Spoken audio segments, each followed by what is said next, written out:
মাছের আচার বানাবো। এই যে মাছগুলো এভাবে লাল লাল করে ভেজে নিচ্ছি। আর এই যে মাছগুলো অর্ধেক ভেজে রেখে দিয়েছিলাম, হালকা ভেজে রেখে দিয়েছিলাম এখানে। আর এটা হলো টোনা মাছ, এটা হলো সামুদ্রিক মানে মাছ, নোনা জলের। আর এই যে এখানে মাছটা ভাজছি, একদম লাল লাল করে ভাজবো, ভেজে তারপরে এটার আচার করব।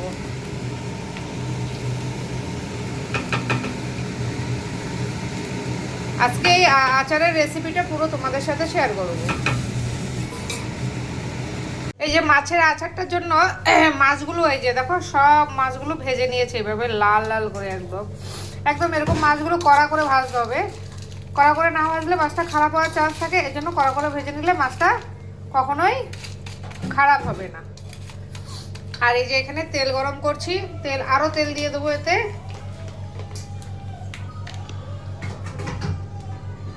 একদম ডুবা ডুবা থাকবে। আর মশলা তো করা হয়ে গেছে। এই যে আচারটাতে এই কাঁচা লঙ্কাগুলো দিয়ে দেবো। কাঁচা লঙ্কাগুলো ধুয়ে মুছে নিয়েছি।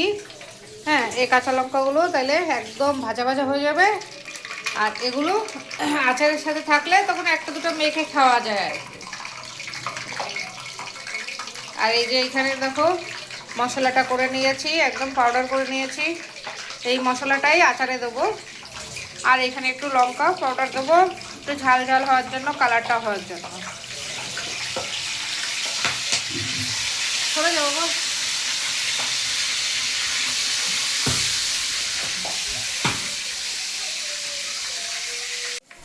এই যে লঙ্কাটা দেখো একদম ভাজা ভাজা হয়ে গেছে। এই যে দেখো লঙ্কাগুলো ভাজা হচ্ছে।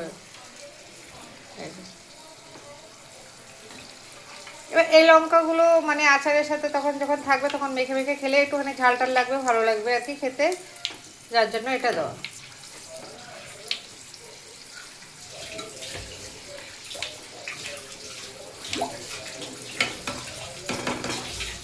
বাস এই দেখো তেল গরম হয়ে গেছে, কেন কি না তেলের পুরো মানে তেলটা গরম মানে একদম ঠিকঠাক মতো হয়ে যাবে, সেটা এইভাবে বুঝতে পারবে যখন তেলে ফেনা আসবে না। আর নয়তো তেল যখন দেবে তখন কিন্তু ফেনা আসতে থাকে। আর যখন ফেনা আসবে না তার মানে বুঝে যাবে হ্যাঁ তেল একদম মোটামুটি সব হয়ে গেছে। এবার লঙ্কাগুলো দেখা যাচ্ছে সুন্দর মতো। এবার এইখানে আমি মাছটা দিয়ে দেবো। যে মাছগুলো আমি এখানে ভেজে রেখেছি এই সব মাছগুলো এখানে ঢেলে দেবো।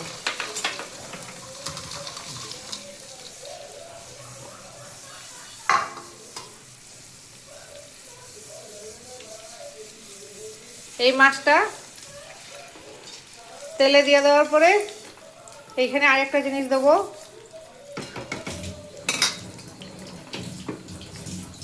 সেটা হলো এই যে ভিনেগারটা। এই ভিনেগারটা দেবো কেন কি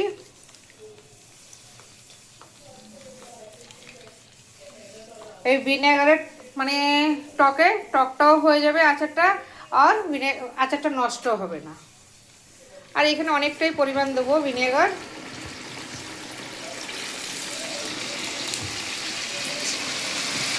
এই আচারটাকে একদম খারাপ করবে না।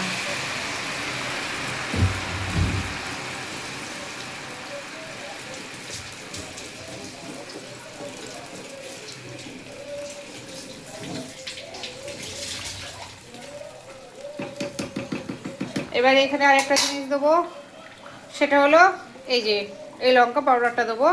কালারটা হয়ে যাবে আর তিখাপনটাও এসে যাবে,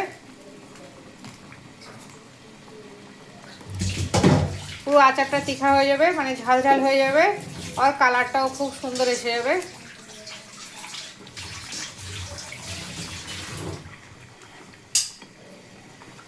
এবার এখানে একটুখানি অনেকটা ফুটাবো।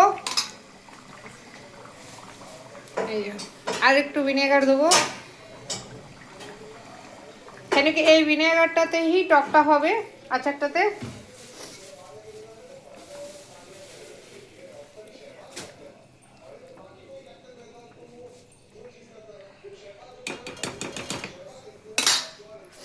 এবার এটা অনেকটা ফুটবে।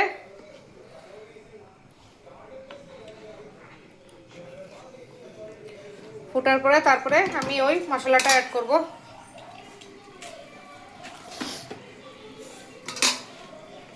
আমি এই আচারটা আগে অনেক বানিয়েছি, প্রচুর পরিমাণে বানিয়েছি।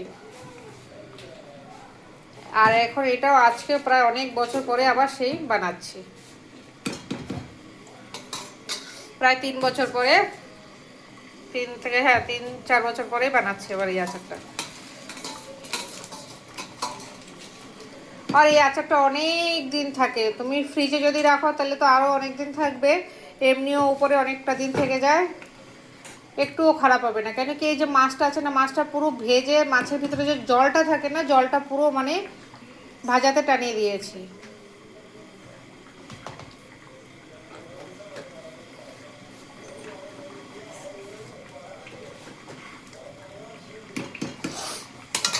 এবারে আস্তে আস্তে এটা হবে, হওয়ার পরে তারপরে মশলাটা দেবো, দিয়ে তারপরে নামাবো। নামিয়ে এটা অনেকটাক্ষণ ভিজিয়ে রাখবো, কারণ কি এই মাছগুলোতে পুরো এই জলটা মানে ঝোলটা টেনে যাবে, টেনে গিয়ে একদম তেলটা উঠে যাবে,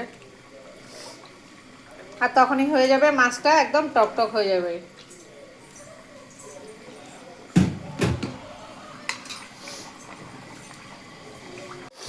এই যে এখন এটাতে মশলাটা দিয়ে দেবো, কেন কি অনেকটা ফুটিয়ে নিয়েছি, আর ফুটাবো না। এরপরে মশলাটা দিলে আরেকটা গাঢ়া হয়ে যাবে, তবে তেলটা থাকবে না নয়তো। আর এই যে মশলাটা যে করে রেখেছি সেই মশলাটাই দেবো এখন।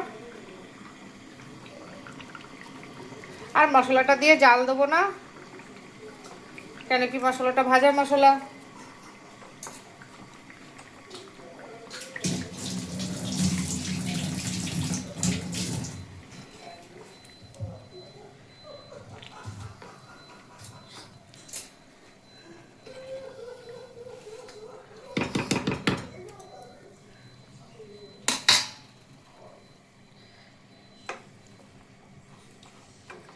এই যে অনেকটাই মশলা দেবো, কেন কি মাছ তো অনেকটা।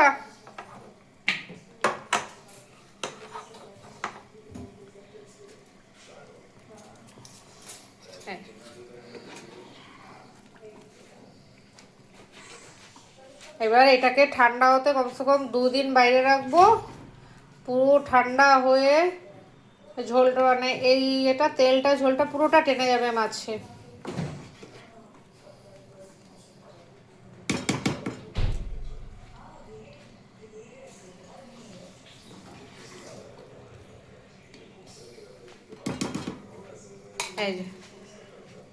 এই যে হয়ে গেছে আমার মাছের আচারটা, একদম ফুল রেডি হয়ে গেছে।